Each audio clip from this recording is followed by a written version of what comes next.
Ma fille de 8 ans était sous assistance respiratoire après un accident de voiture lorsque ma mère m'a envoyé un message, apporte des cupcakes pour la fête de l'école de ta nièce demain. J'ai répondu, je ne peux pas. Je suis à l'hôpital avec ma fille qui se bat pour sa vie. Elle a froidement rétorqué, tu gâches toujours tout avec tes drames égoïstes. Ma sœur a ajouté, arrête d'être si dramatique. Les enfants se blessent tout le temps. Mon père a écrit, la fête de ta nièce est plus importante que ton besoin d'attention. Je suis restée figée, incrédule face à leur cruauté. C'est alors que le médecin est entré. Je m'appelle Elena et je suis mère célibataire de la petite fille de 8 ans la plus incroyable que vous puissiez rencontrer. Kaya est mon univers depuis que son père est parti quand elle avait 2 ans. Nous avons construit une belle vie ensemble, juste toutes les deux, dans notre petit appartement à l'autre bout de la ville, loin de ma famille. Je travaille comme infirmière à l'hôpital local, un détail qui deviendra incroyablement important plus tard dans cette histoire. Ma famille a toujours été compliquée. Ma mère, Monica, a le don de tout ramener à elle. Ma sœur, non, est l'enfant chéri, mariée à un avocat, vivant dans une immense villa avec 2 enfants qui, apparemment, ne peuvent rien faire de mal, Erika, 8 ans, et son jeune fils, Noel, 5 ans. Mon père, Franklin, se contente de suivre le mouvement pour avoir la paix. J'ai toujours été le mouton noir, celle qui cause des drames simplement en ayant des opinions, Dieu nous en garde, des besoins. C'était un mardi après-midi de mars lorsque mon monde s'est effondré. Je finissais mon service en pédiatrie quand mon téléphone a sonné. C'était l'école de Kaya. La voix de la directrice tremblait en m'annonçant qu'il y avait eu un accident. Un conducteur ivre avait grillé un feu rouge et percuté le bus scolaire. Plusieurs enfants étaient blessés. Kaya était en train d'être héliportée vers le centre de traumatologie.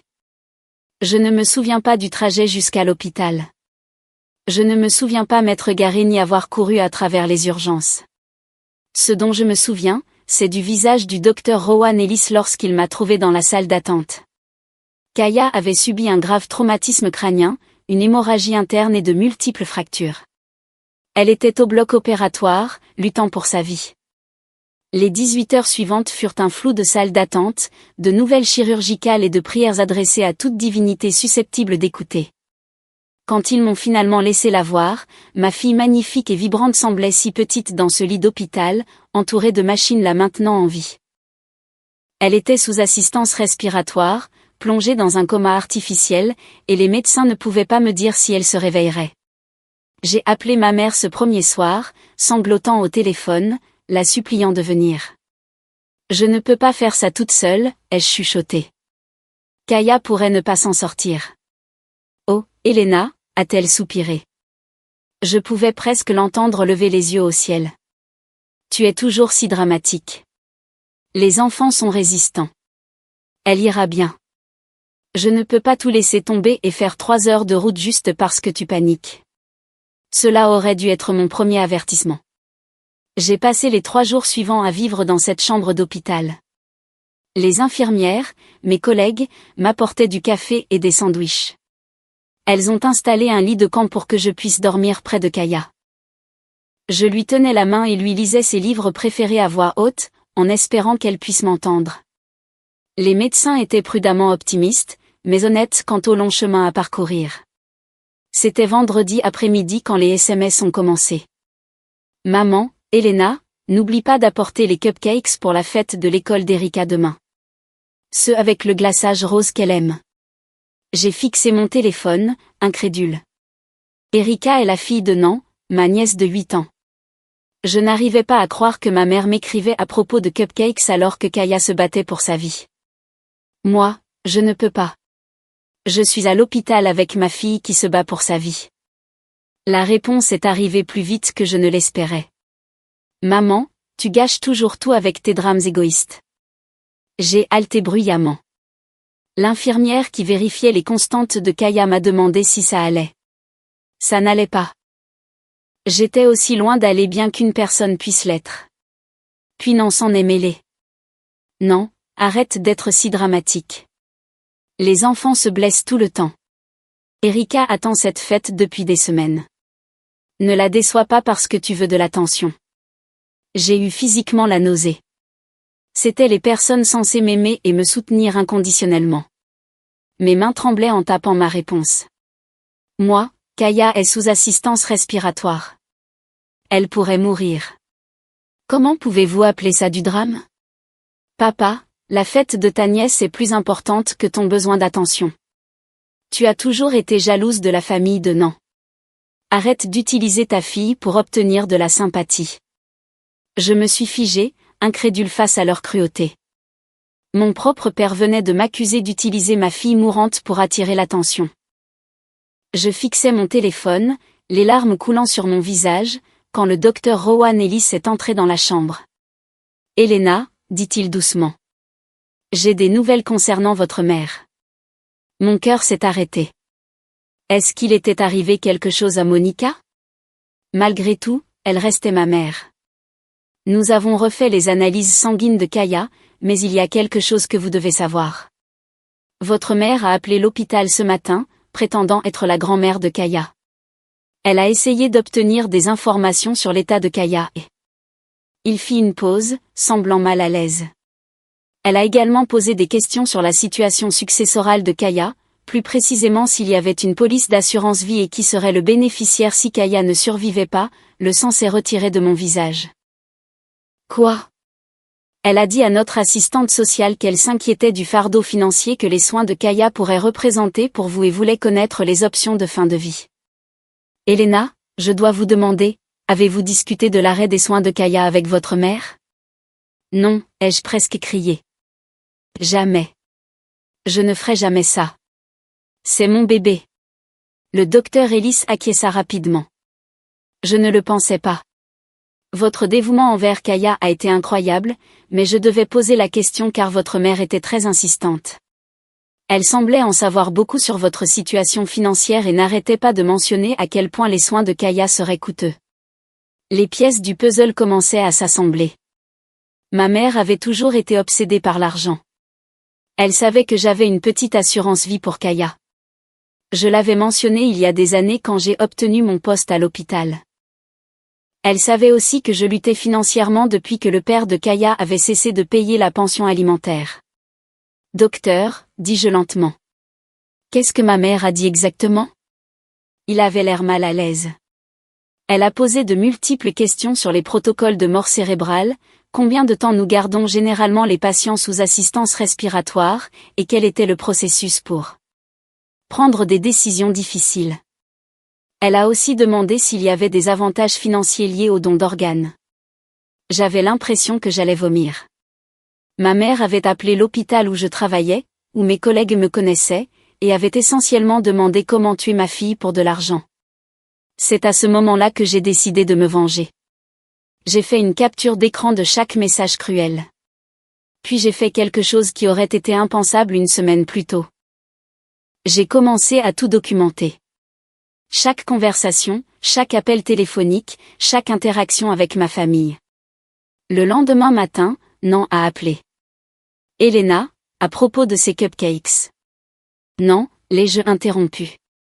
Je dois te dire quelque chose. Maman a appelé l'hôpital hier. Oh, bien. Elle montre enfin un peu de soutien. Elle a posé des questions sur l'arrêt de l'assistance respiratoire de Kaya et s'il y avait de l'argent d'assurance vie impliqué. Le silence s'est étiré si longtemps que j'ai cru qu'elle avait raccroché. C'est ridicule, a finalement balbutié Nan. Maman ne ferait pas ça. Je peux demander au docteur Rowan Ellis de t'appeler si tu veux vérifier. Une autre longue pause. Eh bien, les soins de Kaya coûtent cher. Maman est juste pragmatique. Pragmatique? Je n'arrivais pas à croire ce que j'entendais. Elle parle de la mort de ma fille. Elena, tu es encore dramatique. Maman pense juste à la situation financière de la famille. Tu sais, elle a toujours été la responsable. J'ai raccroché. Au cours de la semaine suivante, alors que l'état de Kaya commençait lentement à s'améliorer, j'ai reçu un flux constant de messages de ma famille. Non pas pour demander des nouvelles de Kaya, mais pour savoir quand je reviendrai à la normale pour aider aux obligations familiales. Nan m'a envoyé une facture pour les cupcakes qu'elle avait dû acheter pour la fête d'Erika. Maman m'a envoyé un SMS me demandant si je pouvais garder mon neveu Noël le week-end suivant car elle avait des projets. Pas une seule fois ils n'ont demandé comment allait Kaya. Mais les messages continuaient d'arriver, chacun plus exaspérant que le précédent. Mardi matin, alors que j'aidais Kaya avec ses exercices de respiration, mon téléphone a vibré avec un texto de papa. Papa, Elena, l'anniversaire de ta mère est le mois prochain. Elle veut que tu organises la fête comme tu le fais toujours. Le country club est complet, donc tu devras trouver autre chose. J'ai fixé le message, incrédule. L'anniversaire de ma mère était encore dans 3 semaines. Et j'étais là, dormant à peine, vivant de la nourriture de la cafétéria de l'hôpital et du café des distributeurs, regardant ma fille réapprendre à parler correctement après sa lésion cérébrale, et il voulait que je planifie une fête. Mercredi a apporté un appel de Nan. Elena, je sais que tu gères le petit accident de Kaya, mais le spectacle de danse d'Erika est ce week-end. Elle a spécifiquement demandé que tu sois là parce que tu lui apportes toujours ses fleurs en chocolat qu'elle aime. Tu ne peux pas la décevoir. Petit accident, ai-je répété, ma voix dangereusement calme. Non, Kaya était dans le coma pendant 3 semaines. Eh bien, elle est réveillée maintenant, non? Les enfants rebondissent vite. Tu en fais toute une histoire. Le spectacle d'Erika est important aussi. J'ai raccroché à nouveau, mais cette fois je tremblais de rage. Ma propre sœur venait de qualifier l'expérience de mort imminente de ma fille de « petit accident » et de suggérer qu'un spectacle de danse était tout aussi important. Cet après-midi-là, le docteur Rowan Ellis m'a trouvé en train de pleurer dans le salon des familles. « Elena, qu'est-ce qui ne va pas? Est-ce que Kaya va bien? » « Elle va bien, dis-je en essuyant mes yeux. C'est ma famille. Ils agissent comme si rien ne s'était passé. Comme si le rétablissement de Kaya était un inconvénient pour leur calendrier social. Le docteur Ellis s'est assis à côté de moi. Elena, en 20 ans de pratique, j'ai vu des familles gérer les traumatismes de bien des façons différentes. Certaines se serrent les coudes, d'autres s'effondrent. Mais ce que fait votre famille? Ce niveau d'insensibilité est inhabituel. Ils m'ont envoyé une facture, dis-je en riant amèrement, pour des cupcakes pour une fête à laquelle je ne pouvais pas assister parce que j'étais ici à regarder des machines maintenir ma fille en vie. Avez-vous envisagé que vous devriez peut-être vous protéger, vous et Kaya, de ce genre de toxicité? Ces mots m'ont frappé comme la foudre. Nous protéger. Oui, c'est exactement ce que je devais faire. Ce soir-là, j'ai commencé à tenir des registres détaillés de chaque interaction avec ma famille. J'ai noté les dates, les heures, les citations exactes. J'ai fait des captures d'écran de chaque SMS cruel. J'ai même commencé à enregistrer les appels téléphoniques, ce qui est légal dans notre État tant qu'une partie y consent. Jeudi a apporté la révélation la plus choquante. La physiothérapeute de Kaya, Angela, m'a prise à part après la séance. Elena, je dois te demander quelque chose, et s'il te plaît ne sois pas offensée. As-tu donné la permission à quelqu'un d'appeler concernant le plan de traitement de Kaya? Mon estomac s'est noué. Que veux-tu dire? Elle a posé des questions sur le calendrier de rétablissement de Kaya, quels seraient les coûts pour les soins continus, et s'il pourrait y avoir des handicaps à long terme nécessitant un traitement coûteux. Angela expliqua prudemment, elle a aussi demandé des informations sur les options de soins à domicile et les programmes pour les familles gérant des handicaps permanents. On aurait dit qu'elle se concentrait plus sur les pires scénarios que sur l'espoir d'un rétablissement. Je me sentais malade. Qu'est-ce que tu lui as dit? Rien. Nous ne pouvons pas donner d'informations sur les patients sans consentement écrit. Mais Elena, les questions qu'elle posait. Ce n'étaient pas les questions de quelqu'un espérant un rétablissement. C'étaient les questions de quelqu'un planifiant un échec. Cette nuit-là, j'ai appelé le représentant des patients de l'hôpital et signalé l'incident. Ils m'ont assuré qu'aucune information n'avait été donnée, mais ils ont aussi suggéré d'ajouter un mot de passe au dossier de Kaya pour empêcher toute future demande non autorisée. Vendredi matin, j'aidais Kaya avec son petit déjeuner quand mon téléphone a sonné. C'était ma tante Daphné, la sœur de ma mère, appelant depuis 2 États plus loin. Elena, ma chérie, je viens d'entendre parler de l'accident de Kaya. Je suis tellement désolée. Comment va-t-elle? Pour la première fois depuis des semaines, j'entendais une véritable inquiétude dans la voix d'un membre de la famille. J'ai commencé à pleurer en lui racontant les progrès de Kaya. C'est une merveilleuse nouvelle, a dit Daphné. Je voulais appeler plus tôt, mais Monica m'a dit que tu ne voulais pas être dérangée par les appels de la famille. Elle a dit que tu gérais tout et que tu n'avais pas besoin d'aide. Mon sang s'est glacé. Tante Daphné, je n'ai jamais dit ça. J'ai supplié pour avoir du soutien. Il y eut une longue pause. Elena, qu'est-ce que Monica a raconté exactement aux gens?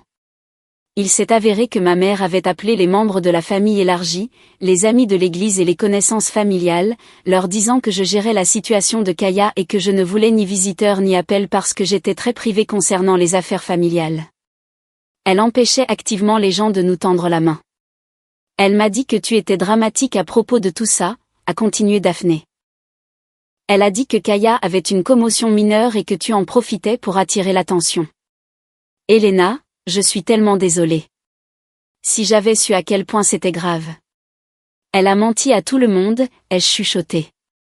Qu'est-ce que je peux faire pour aider? Je peux conduire jusqu'à chez toi ce week-end. Je peux apporter de la nourriture. Aider avec tout ce dont tu as besoin. J'ai recommencé à pleurer, mais cette fois c'était de soulagement. Enfin quelqu'un qui se souciait de nous. Daphné est arrivée samedi matin avec une voiture pleine de plats faits maison, des vêtements propres pour moi et un ours en peluche géant pour Kaya. Elle a jeté un coup d'œil à l'état de Kaya et a commencé à pleurer. Oh, ma puce, dit-elle en caressant doucement les cheveux de Kaya. Tu as été si courageuse. Tante Daphné est là maintenant. Avoir Daphné là était comme avoir un bouclier protecteur. Elle gérait les appels téléphoniques, s'occupait de la paperasse d'assurance, surtout, elle fut témoin de première main de la façon dont ma famille immédiate nous traitait. Dimanche après-midi, pendant que Kaya faisait la sieste, mon téléphone a sonné. C'était maman. Elena, Daphné m'a appelé. Elle est très contrariée par quelque chose. Quel mensonge lui as-tu raconté? J'ai mis le téléphone sur haut-parleur pour que Daphné puisse entendre. Je ne lui ai raconté aucun mensonge, maman. Je lui ai dit la vérité sur l'état de Kaya et sur la façon dont tu as agi. Comment j'ai agi? Elena, je n'ai été rien d'autre que solidaire. J'ai même appelé l'hôpital pour prendre des nouvelles de Kaya. Tu as appelé pour demander comment mettre fin à son assistance respiratoire. Ce n'est pas ce que j'ai fait. Je demandais quelles étaient toutes les options parce que je m'inquiétais du fardeau financier pour toi. J'essayais d'être utile. Les yeux de Daphné s'écarquillèrent en écoutant. Maman, tu as demandé quels étaient les bénéfices liés au don d'organes. Tu as posé des questions sur les protocoles de mort cérébrale. Tu as essayé d'obtenir des infos sur mes polices d'assurance. Eh bien, quelqu'un doit penser de manière pratique à ces choses. Tu es trop émotif pour prendre des décisions rationnelles. Daphné m'a arraché le téléphone des mains. Monica, c'est Daphné. Je suis assise ici en train de regarder ma petite nièce, qui est bien vivante et se remet magnifiquement. Ce que tu décris n'est pas une pensée pratique. C'est ignoble. Daphné, tu ne comprends pas toute la situation. Je comprends que tu as appelé l'hôpital et demandé comment tuer ta petite fille pour de l'argent. Je comprends que tu as menti aux membres de la famille pour les empêcher de soutenir Elena. Je comprends que tu as envoyé une facture à Elena pour des cupcakes pendant que Kaya était dans le coma. La ligne est devenue silencieuse. Monica, je te connais depuis 43 ans, et je n'ai jamais eu aussi honte de t'appeler ma sœur. Maman a raccroché. Ce soir-là, Daphné m'a fait asseoir pour une conversation sérieuse. Elena, je dois te dire quelque chose. Ce n'est pas la première fois que Monica montre cette facette d'elle-même. Quand ta grand-mère mourait, Monica était très concentrée sur l'héritage. Elle a en fait demandé au médecin d'accélérer le processus parce que la maison de retraite coûtait cher. J'ai eu l'impression d'avoir reçu un coup de poing dans l'estomac. Quoi? Ton père et moi ne t'avons jamais rien dit parce que nous pensions que c'était le chagrin qui la faisait agir de manière irrationnelle. Mais maintenant, en voyant comment elle traite Kaya, je pense que c'est vraiment qui elle est. Daphné est restée une semaine, et pendant ce temps, j'en ai appris plus sur la vraie nature de ma famille qu'en 32 ans de vie. Elle m'a parlé des fois où maman avait manipulé des situations pour un gain financier, de sa jalousie constante envers mon indépendance, et des rumeurs qu'elle propageait sur mon rôle de mère depuis des années. Elle a toujours détesté que tu quittes la ville et construises une vie pour toi-même, expliqua Daphné. Elle voulait que tu restes à la maison et sois disponible pour aider avec les enfants de Nan et prendre soin de tes parents quand ils vieilliraient. L'accident de Kaya n'était pas une tragédie pour elle. C'était une opportunité soit de se débarrasser de ce qu'elle voyait comme ton fardeau, soit de te forcer à rentrer à la maison, dépendante de l'aide familiale. Les pièces s'assemblaient enfin. Ma mère n'avait pas seulement été cruelle dans un moment de stress. Elle essayait systématiquement de m'isoler et de contrôler mes choix depuis des années. Le dernier jour de Daphné, elle m'a serré fort dans ses bras. Elena, toi et Kaya allez vous en sortir. Tu es plus forte que tu ne le penses, et tu es une mère merveilleuse. Ne laisse personne te dire le contraire. Après le départ de Daphné, je me sentais plus déterminée que jamais à protéger Kaya et moi-même de ma famille toxique. Mais je ressentais aussi autre chose. Un désir brûlant de m'assurer qu'ils fassent face aux conséquences de leur cruauté. C'est là que j'ai mis mon plan à exécution. D'abord, j'ai appelé l'avocat de ma famille. Oui, ils ont un avocat de famille parce que maman a toujours été soucieuse de protéger ses biens. J'ai enregistré la conversation où je lui ai parlé de l'appel de maman à l'hôpital. J'ai pu entendre sa respiration se couper net quand j'ai expliqué ce qu'elle avait demandé. Elena, a-t-il dit prudemment, ce que votre mère a fait pourrait être considéré comme une forme de maltraitance si elle essayait d'influencer des décisions médicales pour un gain financier, mais comme il s'agit d'un enfant, c'est en fait potentiellement criminel.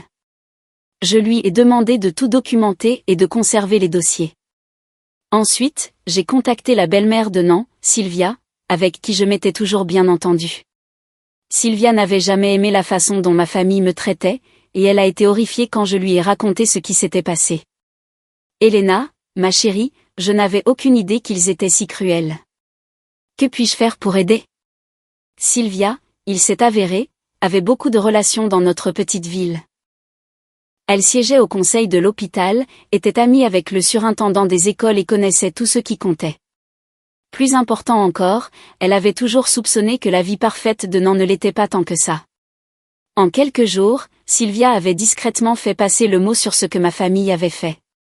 Dans une petite ville, les nouvelles vont vite, surtout quand cela implique quelqu'un appelant un hôpital pour demander la fin de l'assistance respiratoire d'un enfant pour de l'argent. La réponse fut rapide et brutale.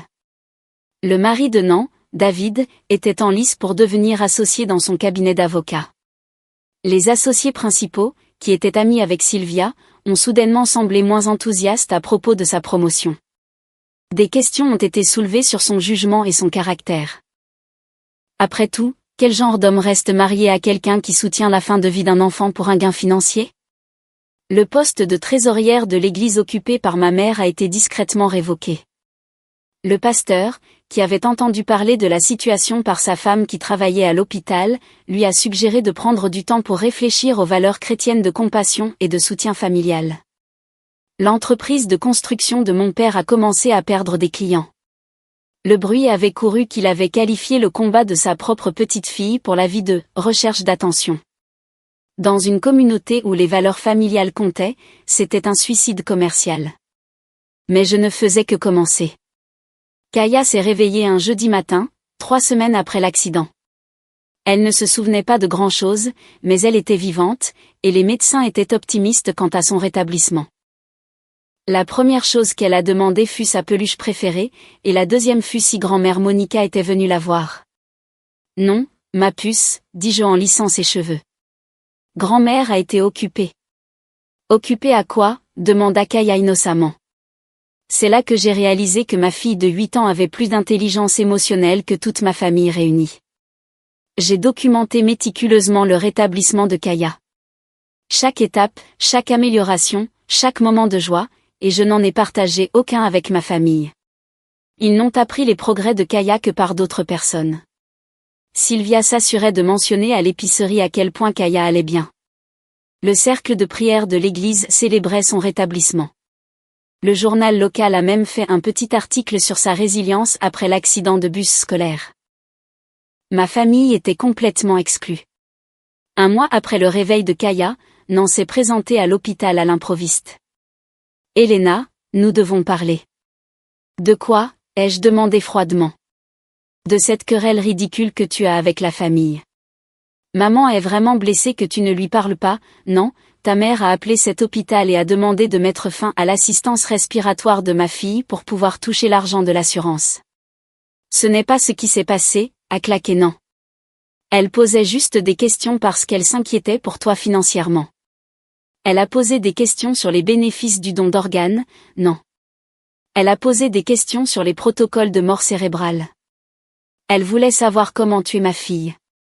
Le visage de Nan devint pâle. Tu exagères. J'ai la documentation de l'hôpital. Veux-tu la voir? C'est alors que le masque de Nan a finalement glissé. Écoute, Elena, nous savons tous que tu galères depuis que Mike est parti. L'accident de Kaya est tragique, mais tu ne peux pas laisser ça gâcher ta vie. Parfois ces choses arrivent pour une raison. J'ai fixé ma sœur, me demandant comment nous pouvions partager le même ADN. Sors, dis-je doucement. Elena. Sors de la chambre de ma fille, sors de cet hôpital et sors de nos vies. Ne nous contacte plus jamais. Nan est parti, non sans marmonner quelque chose sur le fait que je regretterais ça quand j'aurais besoin du soutien de la famille.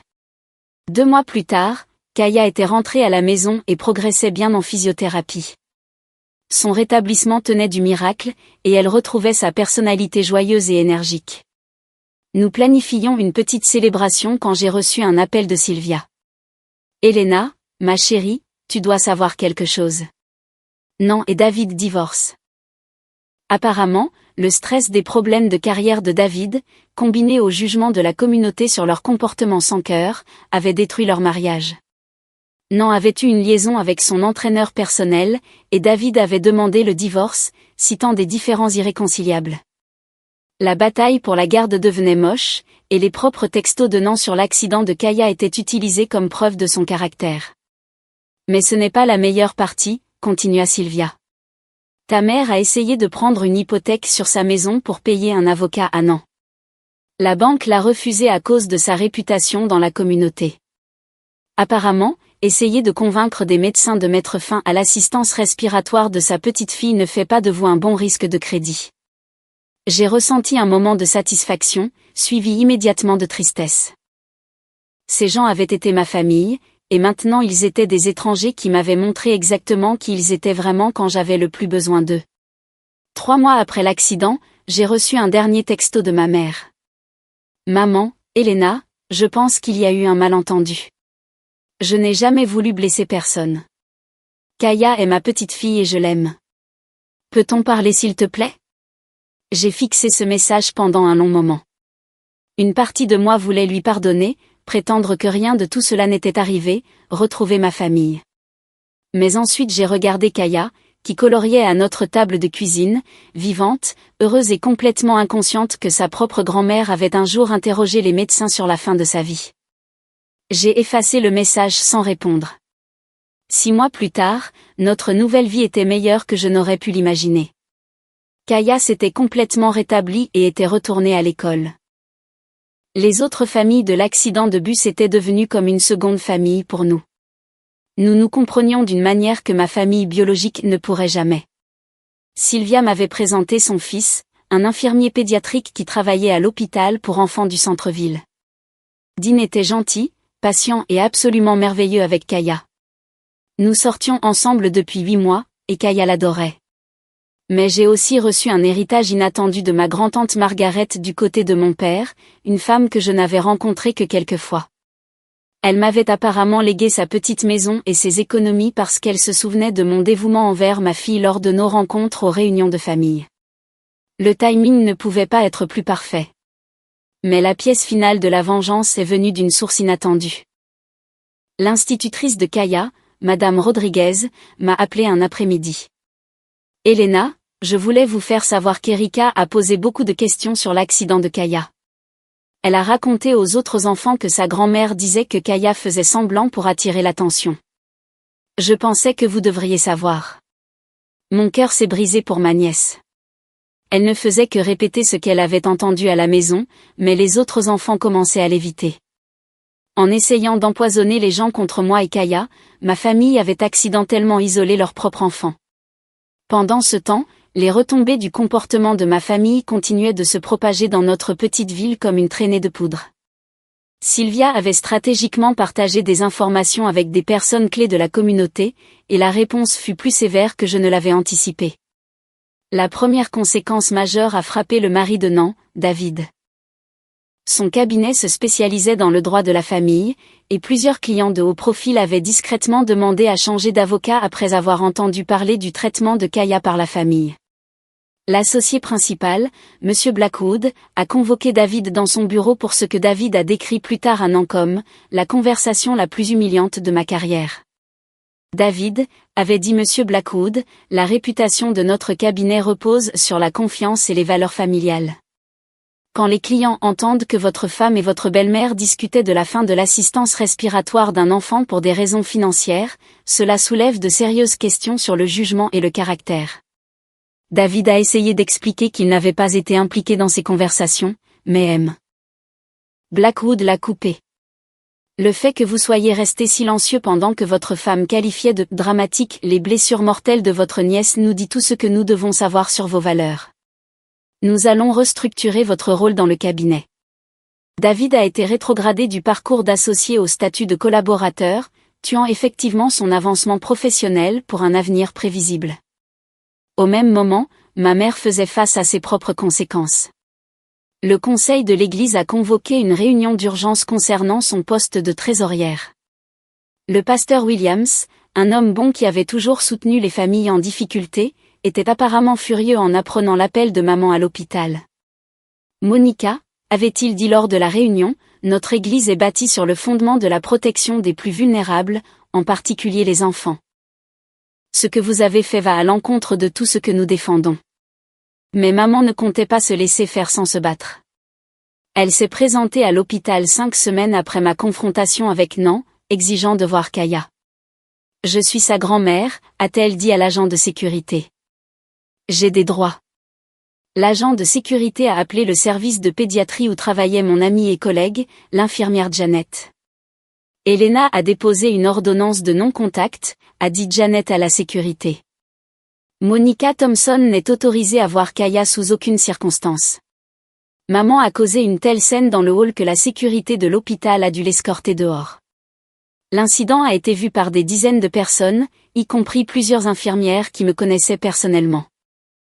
La nouvelle s'est répandue rapidement dans notre communauté interconnectée. Le lendemain, j'ai reçu un appel de Madame Peterson, l'ancienne institutrice de Kaya. Elena, je voulais que vous sachiez que votre mère est venue à l'école hier. Elle posait des questions sur le comportement de Kaya avant l'accident, essayant de suggérer que Kaya avait des problèmes comportementaux qui auraient pu contribuer à l'accident d'une manière ou d'une autre. J'étais sans voix. Quoi? Elle cherchait des informations qu'elle pourrait utiliser pour. Je ne sais pas, blâmer Kaya pour ce qui s'est passé? La directrice lui a demandé de partir. Elena, que se passe-t-il avec votre famille? C'est là que j'ai réalisé que maman n'était pas seulement insensible, elle essayait activement de construire un récit qui justifierait son comportement précédent. Si elle pouvait convaincre les gens que Kaya était d'une manière ou d'une autre problématique ou que j'étais une mauvaise mère, alors ses suggestions sur la fin de l'assistance respiratoire sembleraient raisonnables plutôt que monstrueuses.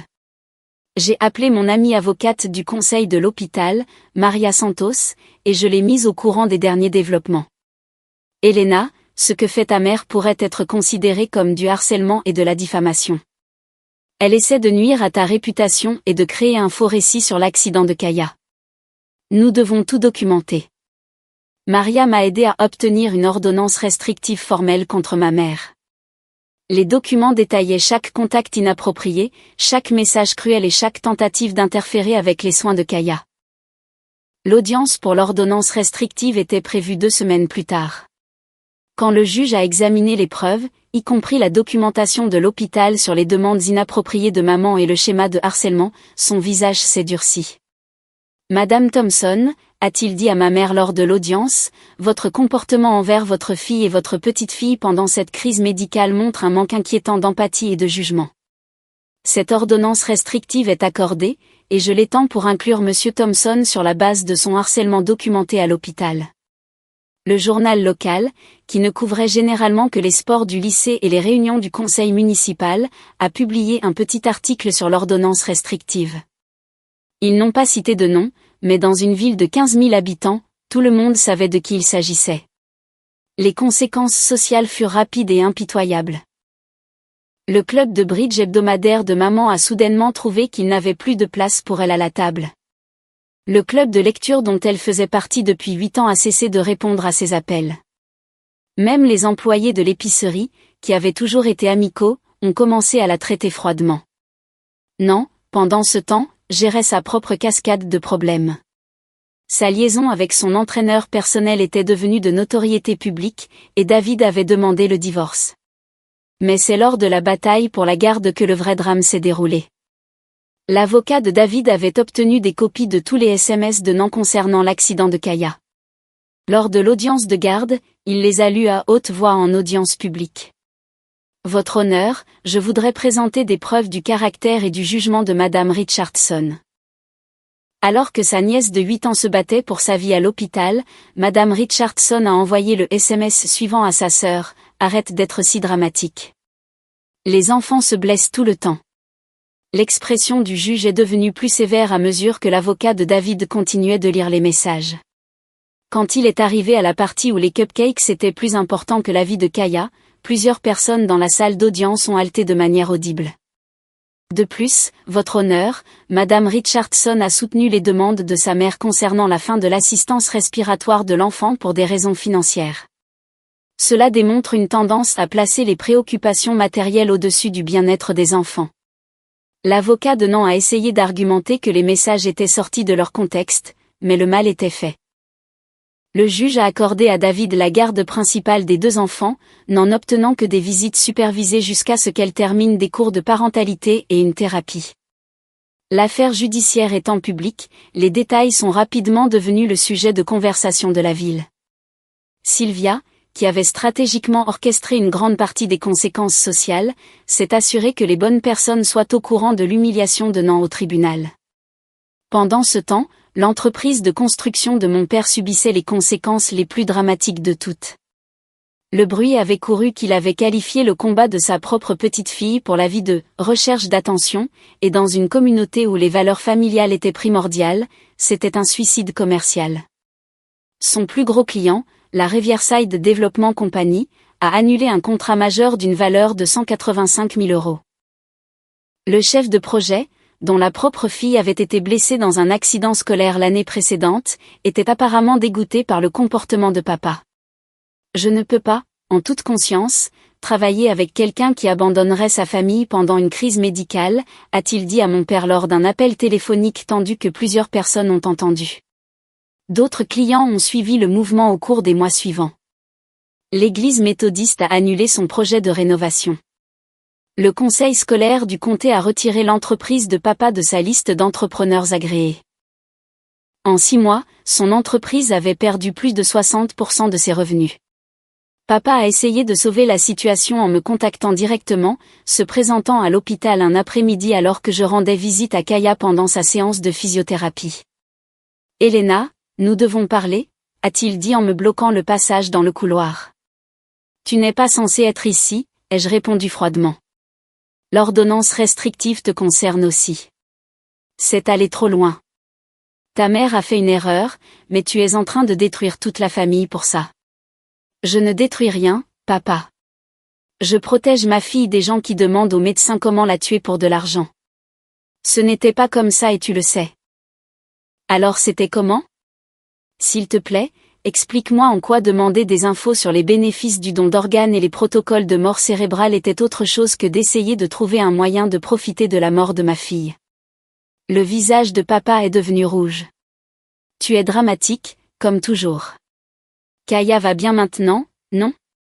Ta mère essayait juste d'être pragmatique face à une situation difficile. Sors, dis-je calmement. Sors avant que j'appelle la sécurité. Tu ne pourras pas nous tenir éloignés de Kaya pour toujours.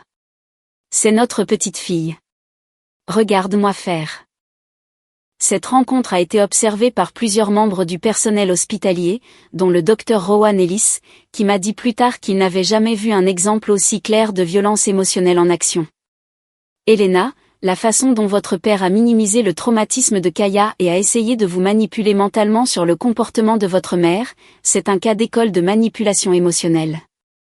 Vous avez absolument raison de vous protéger, vous et Kaya, de cette toxicité. Mais les conséquences pour ma famille n'étaient pas encore terminées. La retombée la plus dramatique était encore à venir. 3 mois après l'accident, j'ai reçu un appel de mon cousin Reed, le fils de Daphné, qui vivait dans la même ville que mes parents. Elena, je voulais te prévenir. Tes parents ont de graves problèmes financiers. L'entreprise de ton père est pratiquement en faillite et ils sont en retard sur leur prêt hypothécaire. Ta mère appelle la famille élargie pour demander de l'argent. Qu'est-ce qu'elle raconte aux gens? Que tu as monté toute la famille contre eux à cause d'un malentendu sur l'accident de Kaya. Elle prétend que tu es vindicative et cruelle et qu'ils sont les victimes innocentes de ta réaction excessive. Mais Reed avait parlé à Daphné, donc il connaissait la vraie histoire. Personne ne leur donne d'argent, Elena. Daphné s'est assurée que tout le monde dans la famille sache ce qui s'est réellement passé. Ta mère a pratiquement brûlé tous les ponts qu'elle avait. Le coup de grâce est arrivé lorsque mes parents ont été forcés de vendre leur maison. La pression financière de l'entreprise défaillante de papa, combinée aux frais juridiques pour combattre l'ordonnance restrictive et le divorce de Nan, les avait laissés avec de lourdes dettes. Ils ont déménagé dans un petit appartement à l'autre bout de la ville. Selon Reed, maman passait la plupart de son temps seule. Son cercle social s'était complètement évaporé, et elle était essentiellement ostracisée de la communauté dans laquelle elle avait vécu pendant 30 ans. C'est à cette époque que j'ai pris une décision qui m'a surprise moi-même. J'ai appelé Nan. Non, c'est Elena. Elena. Oh mon Dieu, je suis tellement contente que tu appelles. Nous devons. J'appelle au sujet d'Erika, les jeux interrompus. Elle a des problèmes à l'école à cause de ce que maman raconte sur l'accident de Kaya. Silence. Je veux que tu saches que je ne blâme pas Erika pour quoi que ce soit. Elle a 8 ans et elle est innocente dans tout ça. Si jamais elle a besoin de quelque chose, si elle a besoin de parler à quelqu'un, si elle a besoin d'aide pour l'école, si elle a juste besoin d'un endroit sûr, elle peut toujours venir me voir. Nan a commencé à pleurer. Elena, je suis tellement désolée. Je sais qu'on a tout mal géré. Je sais que maman est allée trop loin. David m'a quitté et je perds tout et j'ai juste. J'ai eu peur et j'ai été stupide et je m'en suis prise à toi alors que tu souffrais déjà. Non, je ne peux pas pardonner ce que tu as fait, ce que vous avez tous fait. Mais Erika est ma nièce et je l'aime. Elle ne mérite pas de payer pour vos choix. Ce n'était pas les retrouvailles que Nan voulait, mais c'était la limite que je devais poser. 1 an et demi plus tard, Kaya et moi avons assisté au 9e anniversaire d'Erika. Pas parce que Nan et moi nous étions réconciliés, mais parce que Sylvia l'avait organisé et que Kaya voulait voir sa cousine. Ma mère et mon père n'étaient pas là. Ils n'avaient pas été invités. Nan avait l'air fatiguée et plus vieille, mais elle faisait un effort pour reconstruire sa relation avec sa fille. Elle m'a remercié doucement d'avoir été là pour Erika pendant le divorce de ses parents. Je sais que je ne mérite pas le pardon, a-t-elle dit. Mais merci d'être plus mature que nous. J'ai hoché la tête mais je n'ai pas répondu. Certaines choses ne peuvent pas être pardonnées, même quand on comprend pourquoi elles sont arrivées. En partant, Erika a couru vers Kaya et moi. Tante Elena, je suis désolée pour ce que grand-mère Monica a dit sur Kaya. Je sais qu'elle ne faisait pas semblant d'être blessée. Je suis contente qu'elle aille bien. Je me suis agenouillée et j'ai serré ma nièce dans mes bras. Merci, ma puce. Ça signifie beaucoup. Avec le recul, 18 mois plus tard, je réalise que l'accident et la réaction de ma famille ont tout changé. Cela m'a montré sur qui je pouvais vraiment compter. Et ce n'étaient pas les gens qui partageaient mon sang. C'étaient les infirmières qui m'apportaient du café à 3 heures du matin. Les médecins qui se sont battus pour sauver ma fille, la communauté qui s'est ralliée autour de nous, et la nouvelle famille que nous avons construite sur les cendres de l'ancienne. Kaya s'épanouit. Elle a 9 ans maintenant, joue au football et veut devenir médecin quand elle sera grande pour aider les enfants comme le docteur Rowan Ellis m'a aidé. Elle a dû travailler dur en physiothérapie et en orthophonie pour récupérer complètement, mais sa détermination a été incroyable. Elle a quelques trous de mémoire concernant la période de l'accident, ce que les médecins disent être normal et probablement un mécanisme de protection. Dean et moi nous sommes mariés le printemps dernier, environ 15 mois après notre rencontre, lors d'une petite cérémonie. Kaya était notre demoiselle d'honneur, et Sylvia m'a accompagnée jusqu'à l'hôtel. Ma famille biologique n'était pas invitée, mais notre famille de cœur remplissait chaque siège. Parfois, les gens me demandent si je regrette d'avoir coupé les ponts avec mes parents et ma sœur. La réponse est non. Ils m'ont montré exactement qui ils étaient quand j'avais le plus besoin d'eux. Ils ont priorisé une fête d'école sur ma fille mourante. Ils ont demandé au médecin comment mettre fin à sa vie pour de l'argent. Ils ont qualifié son combat pour la vie de drame pour attirer l'attention. La vengeance que j'ai obtenue n'était ni élaborée ni dramatique. Je les ai simplement laissés faire face aux conséquences naturelles de leur choix. Quand vous montrez aux gens qui vous êtes vraiment, ils ont tendance à réagir en conséquence. La réputation de ma famille dans notre petite ville n'a pas été détruite par quoi que ce soit que j'ai fait, mais par leurs propres actions et paroles. J'ai appris que parfois, la meilleure vengeance c'est simplement de bien vivre et de protéger les personnes qui comptent le plus. Kaya et moi avons construit une belle vie entourée de gens qui nous aiment inconditionnellement. Nous sommes heureuses, en bonne santé et entières, et nous n'avons jamais eu besoin de ces cupcakes. L'ironie finale, il y a 6 mois, on a diagnostiqué à ma mère un cancer du sein à un stade précoce. Elle va bien, et le pronostic est excellent, mais elle m'a contacté pour me demander si je pouvais aider à ses soins puisque la famille doit se serrer les coudes pendant les crises de santé. Je lui ai renvoyé un SMS. Je ne peux pas. Je suis occupée avec ma propre famille. De plus, je suis sûre que tes amis de l'église peuvent t'aider. Après tout, une famille qui priorise les fêtes d'école sur les enfants mourants a probablement des idées différentes sur ce qui constitue une urgence. Je n'ai jamais eu de réponse. Kaya m'a demandé récemment si elle rencontrerait un jour ses autres grands-parents. Je lui ai dit la vérité, que parfois les gens font des choix qui blessent ceux qu'ils sont censés aimer. Et quand cela arrive, c'est acceptable de les aimer à distance pour se protéger. Mais on a grand-mère Sylvia, a dit Kaya, faisant référence à la mère de Dean qui nous avait embrassés toutes les deux complètement après que Dean et moi soyons devenus sérieux. Et oncle Tony et tante Marie. Les frères et sœurs de Dean étaient devenus l'oncle et la tante que Kaya avait toujours mérité. Oui, ai-je convenu. Nous avons une famille merveilleuse. Juste pas celle avec laquelle on a commencé, a dit Kaya avec la sagesse d'un enfant qui avait appris tôt que les familles viennent sous toutes les formes et tailles. Juste pas celle avec laquelle on a commencé, ai-je confirmé.